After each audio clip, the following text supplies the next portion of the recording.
നിങ്ങൾ ഈ കടപ്പുറത്തുള്ള നമ്മുടെ മത്സ്യത്തൊഴിലാളി സുഹൃത്തുക്കളുണ്ട് അല്ലെ ഇതിനകത്ത് എല്ലാവരും മത്സ്യത്തൊഴിലാളികളാണ്. ഈ കടപ്പുറത്തെ മത്സ്യത്തൊഴിലാളികളുടെ പ്രത്യേകത അവരൊരു കാര്യം നനച്ചിറങ്ങിയാൽ അത് നടത്തിയിരിക്കും എന്നുള്ളതാണ്. ഇപ്പം എത്ര വർഷമായിട്ട് കടലിൽ പോകുന്നുണ്ട്? കടലിൽ എനിക്ക് 64 വയസ്സുണ്ട്. 64 വയസ്സ് പറയത്തില്ല കേട്ടോ. ഒരു മൊത്തത്തിലൊന്നും എടുത്തു നോക്കിയ ഒരു 42 വയസ്സ് അല്ലേ, എത്രേ പറയത്തുള്ളൂ. എന്തായാലും എന്താ പേര്? പുഷ്പരാജൻ. അപ്പം നമ്മൾ ഈ കടപ്പുറത്തുള്ള മനുഷ്യർ വിചാരിച്ചാൽ കടപ്പുറത്തുള്ള ലഹരിയുടെ വ്യാപനം കുറച്ചുകൂടെ? മദ്യം അടിക്കില്ല. മദ്യപിക്കത്തില്ല? ഇല്ല. ആണോ? സാധാരണ ഈ കടപ്പുറത്ത് മത്സ്യത്തൊഴിലാളികളായിട്ടുള്ള ആളുകൾ കടൽപ്പുറത്ത് വരുമ്പോൾ ഇച്ചിരി കാഴ്ചയൊക്കെ ഇരിക്കുന്നു പറയുന്നു. അവരെ നമ്മൾ കുറ്റം പറയത്തില്ല കേട്ടോ. മദ്യം അപകടമാണ് എങ്കിൽ പോലും ഇതുവരെ അടിച്ചിട്ടില്ല. മദ്യം ഇതുവരെ കഴിച്ചിട്ടില്ല. ആണോ? തീർച്ചയായിട്ടും.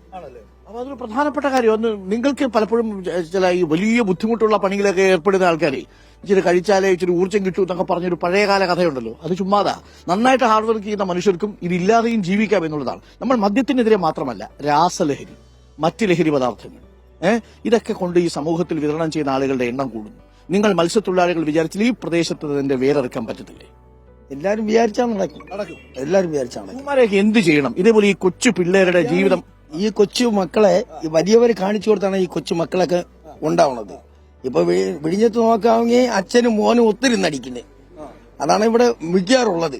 വലിയൊരു അപകടമാണ്. അച്ഛനും മോനും ഒത്തിരുന്നടിക്കുന്നത്. വീട്ടിൽ പോയാൽ വീട്ടിൽ പ്രശ്നം.